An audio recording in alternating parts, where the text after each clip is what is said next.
First, I just want to say thank you so much for taking the time to meet with me here. I follow your podcast and your channel, and it's really helped me a lot in my journey so far.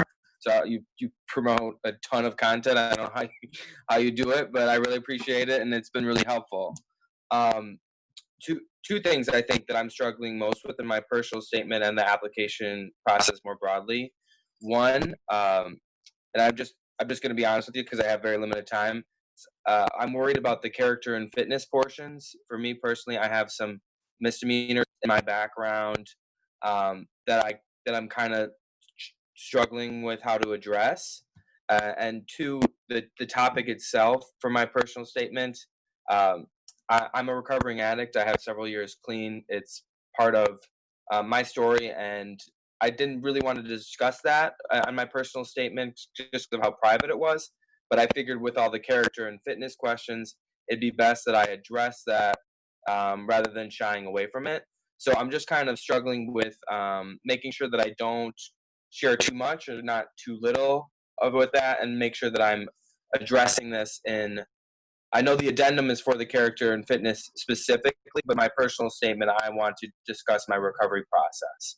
So, yeah, honestly, just blunt honesty about how it sounds and and how I'm handling it would be really appreciated.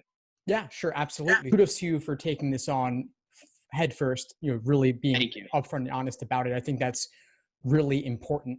Now, as for how to address it in the statement, if any of your misdemeanors relate to the addiction issues, then I would certainly recommend that you cover them and be in full disclosure about that. But alternatively, if if there's no actual record of the addiction in terms of disciplinary action or charges or anything like that, then you may not need to cover it. And that's a decision for you to make, but you're not obligated to if the character and fitness questions don't address it directly.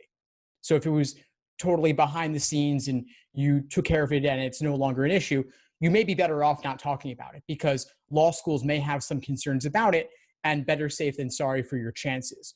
Alternatively, if you do need to cover this because it is within the scope of the character and fitness questions, then I would have a very concise, matter-of-fact, direct statement about describing what the issue was, how you resolved it, why it's not going to be an issue going forward. So it could be something like, I was an addict for a couple of years or whatever it may be. I suffered as a consequence of it. I went to recovery. I went to regular meetings about it, and it's no longer a concern. And it's in my past, I've been clean for X number of years, and it's no longer an issue for me. So the why I kind of felt like it was necessary for me to address it is that there are about 4 different misdemeanor charges spread over a period of time that are each connected in some way to my former addiction. So I didn't feel like the character and fitness, keeping that concise and just matter of fact, like, hey, I went and did the probation, I went and showed up and completed all terms of my probation or legal issues. But my fear was, now that they have all these information, that I have to be honest about this. If I go and I talk about, I don't know, something else in my life that maybe it make for a great personal statement, it won't. I won't be adding any context to that other picture. So I chose to speak about, and it also is a huge thing, and I do think I'm going to be able to make a good personal statement for it. That it's genuine. I just am not a kind of a person who likes to delve that deep and privately, but I feel like because of the character and fitness, I've chose to go that way, and maybe with your opinion. So I'm now involved in. I go to the different recovery groups and hospitals and speak to patients there in recovery. So I use my personal statement like that. So I started it with me walking into this hospital, trying to like just juxtapose my former in a hospital that I was previously treated in, that I'm now going into to speak to and help these recovering addicts. So the picture I was hoping to paint in my personal statement was, hey, it was, addiction's terrible. I was in it. I'm here now speaking to these people. I have since grown through this process, and this is why I think it would make me a phenomenal attorney. I want to be a criminal defense attorney. So that is kind of the picture that I was trying to paint. What are your thoughts on that? Is that like pushing too much on, I don't know, maybe a too sensitive of a topic, or am I, by doing that, do you think that I'm maybe revealing too much myself to come off as too high of a risk to these schools? No, I think it sounds Okay. fantastic. My only Okay. thought around this is that too many of your essays in the application are about addiction and recovery. And Right. maybe it's worth telling another story about some other aspect of your life that has Okay. nothing to do with this. Otherwise, Right. this becomes a major theme of your application Right. throughout. And I think it's worth sharing something else about yourself if you could. So you might Okay. have a character and fitness statement focused on the misdemeanors and the addiction, just matter of fact, concise, a couple hundred words. Maybe you then Okay. have a separate statement focused on your work now, going into hospitals, speaking, helping others down the path. Okay. But then you could have another statement altogether as your main personal statement focused on something else. Okay. Focus on.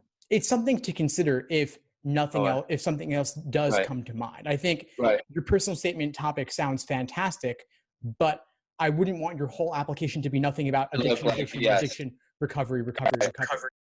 Right. Okay. So I'm applying to a lot of different schools, and some have a diversity statement. My plan so far is to keep with that personal statement, because I feel like it addresses the character. I know that it's largely based on my addiction, my recovery, but that is a huge portion of why I want to practice law. For a diversity statement, I'm also gay.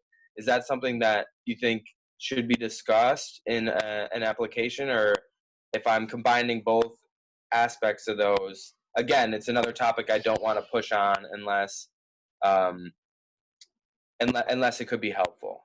Because I've talked to some people and they just leave the diversity statement alone. I feel like it's another avenue for me to express myself. But other than my identity as a gay recovering addict, I don't feel like I have. I mean, I'm as a white man, I don't really have a lot of diversity to discuss in my understanding of it. A diversity statement about being gay certainly falls within the umbrella for law school application. It's well worth discussing if you'd like to. And I think it would be another angle on your application. So yeah, go for it. It's not going to be as long as a personal statement, maybe 400 to 500 words, but well worth discussing, well worth covering. For the resumes, is it okay to go over one page? Like if I did a 2-page resume, would that be acceptable, you think? Typically, I would recommend keeping it to one page and not playing with the margins too much, keeping it limited. And it's tough. You have to make a lot of tough choices, of course. But with rare exceptions, one page would be the way to go. And I guess lastly here, applying in January, I know I'm a little bit later. My plan was originally to take the September LSAT, that turned into the October LSAT, which turned into the November LSAT. Do you think that's I'm getting a lot of mixed information in my research about how much that's impacted you applying in January? Am I late yet, would you say, or? January is not too late. January is the latest I would recommend, because law school is conducted on a rolling admissions basis. So the earlier you apply, the better. But January is still perfectly fine, and applying early matters much less than it used to in the past. So yeah, totally fine. I would just aim to get those applications in as soon as possible. So you mentioned adding another layer to my application other than the addiction and recovery. When not all schools ask for a diversity statement, is there a way to do this like in an addenda, or if I want to keep my personal statement about addiction and recovery, is there anything that I should do or could do that could show just a different aspect of myself that isn't so heavily charged or could be interpreted negatively? If I keep it, because I have a personal statement pretty much locked and loaded, ready to go. I'm wondering if there's any way that I'm not thinking of to kind of diversify my application. If I'm applying to a school that doesn't have a diversity statement or multiple essays. Well, any school will have a anything else you want to tell us part of the application. So you can really use that for whatever you want.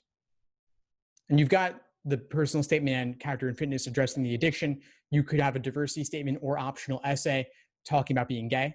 And I think that that's really enough, aside from, of course, what your resume covers. So if the school allows, I can just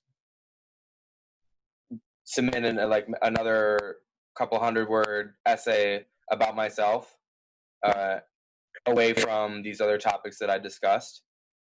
Absolutely. Okay. What are some ways that clients that you've worked with done that in the past? It's really for anything you want. So if there's parts of your resume that you didn't get a chance to talk about, but you'd like to, because a big mistake students make with personal statements is wanting to laundry list every single thing on their resume. They want to list all their work experience, all their undergraduate experience, but it becomes just too much. It's going broad rather than deep. It's much better to go deep on one particular area per essay. And so let's say you had 2 great extracurriculars or a great job and a great extracurricular. You could write one essay on each, choosing one for the personal statement, the other one for some optional essay. Okay, Steve. Well, thank you so much for your time. I really appreciate it. I'm just a little bit more relieved, less anxious about. I'm dealing with heavily loaded topics here, so the fact that you weren't completely like, "Oh, don't do it," is a relief for me. Also, I wouldn't have thought about at all just submitting something extra. I thought you just give them what they want, and there wouldn't be an opportunity. So I think now I realize I have an option to include a little something extra, a couple of paragraphs about who I am or what outside of the personal statement that could make it my application a little less risky and a little less high risk looking to these institutions. So that's what I would say is the most beneficial here. I'm a lot more hopeful and relieved about clicking submit on these now. So I appreciate that. Thanks for tuning into the show. Please subscribe if you haven't done so already to be notified of new episodes as I release them. And feel free to reach out if you need anything at all as you move forward with your prep. I'm happy to help however I can. In the meantime, I wish you all the best and take care.